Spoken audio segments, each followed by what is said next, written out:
നമസ്കാരം.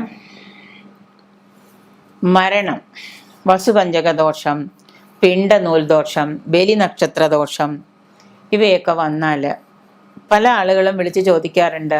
എൻ്റെ അമ്മ കഴിഞ്ഞ മാസം 10-ാം തീയതി മരിച്ചു, അന്ന് മരിച്ചത് ഏത് ദിവസമാണെന്ന് അറിയില്ല, ഒന്ന് നോക്കിത്തരുമോ? അപ്പം നിങ്ങൾ എവിടെ നോക്കിയില്ല, നോക്കിയപ്പോൾ പറഞ്ഞു പിണ്ടനൂൽ ദോഷം ഉണ്ടെന്ന് പറഞ്ഞു, പക്ഷെ ഒന്നും ചെയ്തില്ല, കുഴപ്പമൊന്നുമില്ല എന്ന് പറഞ്ഞു, അമ്പലത്തിൽ പോയി ചെയ്താൽ മതി എന്ന് പറഞ്ഞു. ചിലർ വിളിച്ച് പറയാറുണ്ട്, ഈ കൊറോണ സമയത്തൊക്കെ ഒരുപാട് ബന്ധുമിത്രാദികൾ ഗുരുജനങ്ങളൊക്കെ മരണപ്പെടുകയുണ്ടായി. അപ്പോൾ മിക്കവാറും ആളുകൾ വിളിച്ച് ചോദിക്കുന്ന ഒന്ന് രണ്ട് അവർ ചോദിച്ചു, നിങ്ങളുടെ ഭർത്താവ് മരിച്ചു, ഞങ്ങൾക്ക് ഒന്നും ചെയ്യാൻ പറ്റിയില്ല എന്ന് വെച്ച് കഴിഞ്ഞാൽ, ചെയ്യാൻ പറ്റില്ല എന്ന് പറഞ്ഞാൽ ആ സമയത്ത് കൊറോണയായിട്ട് മരിച്ചു, പിന്നെ ഒന്നും ചെയ്യേണ്ടി വന്നില്ല. പക്ഷെ മരിച്ച് നോക്കിക്കഴിഞ്ഞപ്പോൾ വസുപഞ്ചക ദോഷത്തിലാണ്, പഞ്ചകദോഷമുണ്ട്, പഞ്ചമിയിലൊക്കെയാണ്, വസുപഞ്ചകമൊക്കെയാണ് എന്ന് പറഞ്ഞു. എന്താ ചെയ്യാന്നറിയില്ല, മകനാണ് ബലിയിട്ടത് എന്നൊക്കെ പറഞ്ഞു. അപ്പോൾ വസുപഞ്ചകം എന്ന് പറയുമ്പോൾ അവിട്ടം പകുതി മുതൽ രേവതി വരെയുള്ള നക്ഷത്രങ്ങളിൽ അവിട്ടം, ചതയം, പൂരോരുട്ടാതി, ഉത്രട്ടാതി, രേവതി ഈ ഇത്രയും നാളുകളിലാണ് മരണം സംഭവിച്ചാൽ വസുപഞ്ചകം എന്ന് പറയുന്നത്. ഈ ദോഷം വന്നാൽ, നമ്മൾ ഒരിക്കൽ ഇതിനു മുമ്പ് പറഞ്ഞിട്ടുള്ളതാണ്, വസുപഞ്ചക ദോഷം വന്നു കഴിഞ്ഞാൽ സാധാരണ പറയുന്നത്, ഗരുഡപുരാണത്തിലൊക്കെ പറയുന്നതെന്ന് വെച്ച് കഴിഞ്ഞാൽ മൃതദേഹം ദഹിപ്പിക്കരുത് എന്ന് പറയുന്നുണ്ട്. പക്ഷേ മിക്കവാറും പ്രായമായ ആളുകളൊക്കെ ആണെങ്കിൽ ആരും ദഹിപ്പിക്കാറില്ല, ദഹിപ്പിക്കുകയാണ് ചെയ്യുക. ദഹിപ്പിക്കാൻ പാടില്ല എന്നാണ് ആചാര്യന്മാർ നിർദ്ദേശിച്ചിട്ടുള്ളത്. എങ്കിലും എല്ലാവരും അത് ദഹിപ്പിക്കും. അങ്ങനെ അഥവാ ദഹിപ്പിച്ച് കഴിഞ്ഞാൽ തന്നെ എന്താണ്, വീണ്ടും 1 വർഷത്തിനുള്ളിൽ ആ വീട്ടിൽ എന്തെങ്കിലും ചെറിയ അനിഷ്ട സംഭവങ്ങൾ ആ ബന്ധുമിത്രാദികളുടെ ഇടയിൽ സംഭവിക്കും എന്നൊരു വിശ്വാസം ഉണ്ട്, അങ്ങനെ സംഭവിക്കുന്നുണ്ട്. അപ്പം അതുകൊണ്ട് എന്ത് ചെയ്യണമെന്ന് വെച്ച് കഴിഞ്ഞാൽ അതിന് വേണ്ടിയിട്ടാണ് പറയുന്നത്, ആ ദുരിതം ഇല്ലാതിരിക്കാനാണ് പറയുന്നത്. വസുപഞ്ചകത്തിലാണെങ്കിൽ ആ മൃതശരീരം ദഹിപ്പിക്കേണ്ട, അല്ലാത്ത രീതിയിൽ അടക്കം ചെയ്താൽ മതി എന്ന് പറയുന്നത്.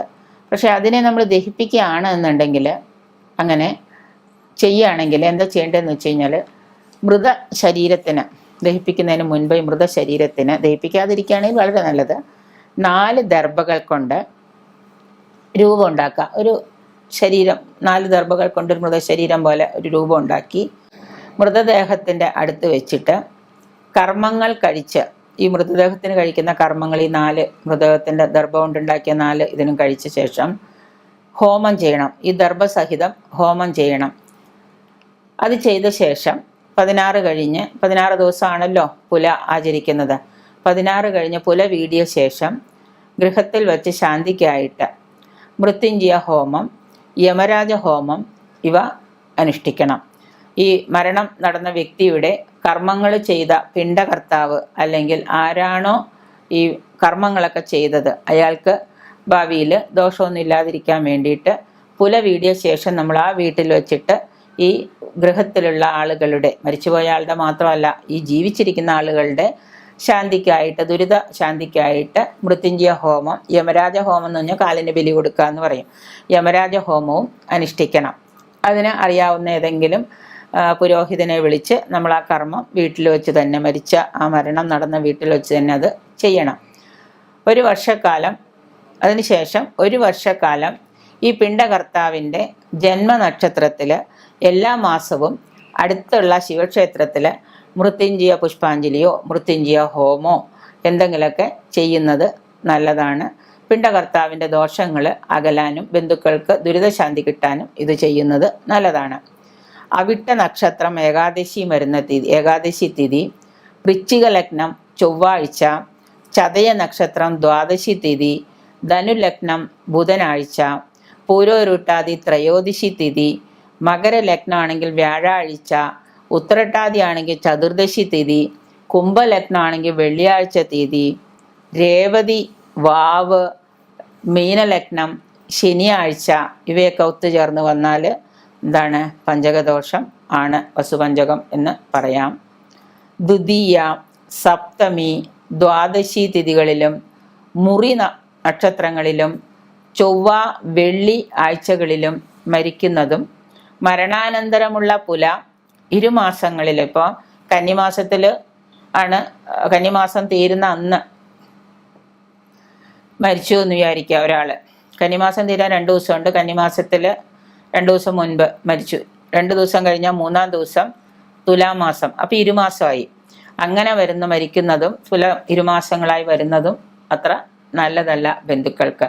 അപ്പം പിന്നെ മരിക്കുമ്പോൾ അങ്ങനെ മരിച്ചു പോയി എന്ന് വിചാരിച്ചാൽ എന്ത് ചെയ്യും? അതൊരു ചോദ്യമാണ്. അതിനാണ് നമ്മൾ ഈ പറയുന്ന പരിഹാരങ്ങൾ ചെയ്യുക എന്നുള്ളത്. അതുപോലെ തന്നെയാണ് പിണ്ടനൂൽ ദോഷം എന്ന് പറയുന്നത്. പിണ്ടനൂൽ ദോഷം സംഭവിച്ചാൽ മരിച്ചു കഴിഞ്ഞ് ആ വ്യക്തി മരിച്ച് കുറച്ച് ദിവസം കഴിഞ്ഞ് സഞ്ചയനത്തിനൊക്കെ നമ്മൾ ഡേറ്റ് കുറിക്കുന്ന സമയത്ത് ഈ മരിച്ച വ്യക്തി ദോഷമുണ്ടോ, പിണ്ടനൂൽ ദോഷത്തിലാണോ എന്ന് നമ്മൾ നോക്കുക. ഈ തൃക്കേട്ട, കാർത്തിക, പൂരം, പൂരാടം, പൂരോരുട്ടാതി, ആയില്യം, ഭരണി, തിരുവാതിര, മൂലം ഈ നക്ഷത്രങ്ങളിൽ മരണത്തെ നമ്മൾ പിണ്ടനൂൽ ദോഷം എന്നാണ് പറയുക. ഈ നക്ഷത്രങ്ങളിൽ മരിച്ചാൽ പിണ്ടനൂൽ ദോഷമുണ്ട്. അപ്പോൾ അതിന് പരിഹാരമുണ്ട്. പിണ്ടനൂൽ ദോഷത്തിൽ മരിച്ചു എന്ന് വിചാരിച്ചിട്ട് നമ്മൾ മിണ്ടാതിരിക്കേണ്ട. പരിഹാരം എന്ന് വെച്ച് കഴിഞ്ഞാൽ ശ്രാദ്ധം ഒട്ടുന്ന ഓരോ വ്യക്തിയും, അതായത് മരിച്ച വ്യക്തിയുടെ കർമ്മം ചെയ്യുന്ന, ബലിയിടുന്ന ഓരോ വ്യക്തിയും 16 ദിവസത്തിന് ശേഷം, ആ 16 ദിവസത്തെ പുല കഴിഞ്ഞതിന് ശേഷം എല്ലാ പക്കപ്പിറന്നാളിനും 1 വർഷത്തേക്ക് ശിവക്ഷേത്രത്തിൽ മൃത്യുഞ്ജയ പുഷ്പാഞ്ജലി ചെയ്യണം. വീട്ടിൽ വെച്ചൊരു മൃത്യുഞ്ജയ ഹോമം ചെയ്യാൻ പറ്റുകയാണെങ്കിൽ, മരണം നടന്ന വീട്ടിൽ വെച്ച് തന്നെ ഒരു മൃത്യുഞ്ജയ ഹോമം നടത്താൻ പറ്റുകയാണെങ്കിൽ അത് നല്ലതാണ്. ഇല്ലെന്നുണ്ടെങ്കിൽ ഈ വ്യക്തികളെല്ലാവരും ആരൊക്കെയാണോ ശ്രാദ്ധം കർമ്മം ചെയ്തത്, പിണ്ടകർമ്മം ചെയ്തത്, അവരെല്ലാവരും അടുത്ത 1 വർഷക്കാലത്തേക്ക് 12 മാസക്കാലത്തേക്ക് പക്കപ്പിറന്നാളിന് മൃത്യുഞ്ജയ ഹോമം ചെയ്യണം. അല്ലെങ്കിൽ മൃത്യുഞ്ജയ പുഷ്പാഞ്ജലിയെങ്കിലും ചെയ്തിട്ടുണ്ടാവണം മഹാദേവ ക്ഷേത്രത്തിൽ. ഇനി ബലി നക്ഷത്ര ദോഷമാണ് എന്ന് വിചാരിക്കുക. പുണർദം, വിശാഖം, ചിത്തിര, രേവതി, രോഹിണി എന്നീ നക്ഷത്രങ്ങൾ വർജ്യമാണ്. ഇതാണ് അഷ്ടമിയും ജന്മനക്ഷത്രവും വർജ്യമാണ്. ബലിനക്ഷത്ര ദോഷത്തിൽ മരിച്ച വ്യക്തിയുടെ പാർവണം 2 വാവുകൾ, ചതുർത്ഥി, നവമി, ചതുർദശി, സ്വരാശി നക്ഷത്രങ്ങളും പക്കങ്ങളും ഒത്തുവന്നാൽ ബലിനക്ഷത്ര ദോഷം എന്ന് പറയാം. ജനിച്ച അതേ നാളിൽ തന്നെ മരിക്കുന്നു. പൂരം നക്ഷത്രത്തിൽ ജനിച്ച ആള് ഒരു പൂരം നക്ഷത്രത്തിലാണ് മരിക്കുന്നത്. അല്ലെങ്കിൽ പാർവണം 2 വാവിൻ്റെ ഒന്ന് മരിക്കാൻ പാടില്ല. വെളുത്ത വാവായാലും കറുത്ത വാവായാലും വാവിൻ്റെ അന്നുള്ള മരണം.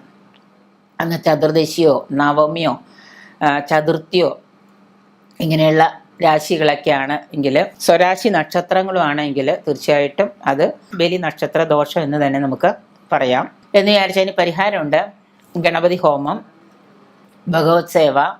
ഇത് മരണം നടന്ന വീട്ടിൽ വെച്ച് തന്നെ 16 നാളുകൾക്ക് ശേഷം, പുല കഴിഞ്ഞതിന് ശേഷം മൃത്യുഞ്ജയ ഹോമം, ഗണപതി ഹോമം, ഭഗവതി സേവയൊക്കെ ചെയ്യുന്നത്, മരണം നടന്ന വീട്ടിൽ വെച്ച് ചെയ്യുന്നത് ആ കർമ്മം ചെയ്ത ആളുകൾക്ക് നല്ലതാണ്. അപ്പോൾ മരിച്ച ദോഷങ്ങൾ കഴിഞ്ഞ് മരിച്ച ആളേക്കാൾ കൂടുതൽ ദോഷം ജീവിച്ചിരിക്കുന്നവർക്കായതുകൊണ്ട് ഈ പറയുന്ന കർമ്മങ്ങളും ഈ പറയുന്ന ദോഷങ്ങൾ അങ്ങനെ ഉണ്ടോ നോക്കിയിട്ട് അതനുസരിച്ച് സമയം 16 ദിവസം കഴിഞ്ഞ് തന്നെ ചെയ്യാൻ പറ്റാത്തവരുണ്ടെങ്കിൽ അതിനുശേഷം ഉള്ള ദിവസങ്ങൾ 41 ദിവസത്തിനുള്ളിൽ ചെയ്താൽ മതി. പിന്നെ ഇപ്പം എന്താ കുഴപ്പമെന്ന് വെച്ച് കഴിഞ്ഞാൽ, ഇപ്പം വിദേശത്തൊക്കെയുള്ള മക്കൾ, അല്ലെങ്കിൽ ദൂരെയുള്ള ബന്ധുമിത്രാദികളും മക്കളൊക്കെ ആണെങ്കിൽ അവർ 16 ദിവസമൊക്കെ കഴിയാൻ നിൽക്കില്ല. സഞ്ചയനം കഴിഞ്ഞാൽ പിറ്റേ ദിവസം പോകും. അതുകൊണ്ടാണ് ഈ 16 പുല കഴിഞ്ഞാൽ പിന്നീട് ഉടനെ ചെയ്തോളാൻ പറയാം. അപ്പം അതുകൊണ്ട് ദോഷങ്ങളുണ്ടെങ്കിൽ ജീവിച്ചിരിക്കുന്നവർക്കത് ദുരിതമാവാതെയും കുടുംബക്ഷയം, സുഹൃതക്ഷയം വരാതിരിക്കാൻ ഇത് ചെയ്യുക. പരിഹാരങ്ങൾ നിർബന്ധമായിട്ട് ചെയ്യാൻ ശ്രമിക്കുക.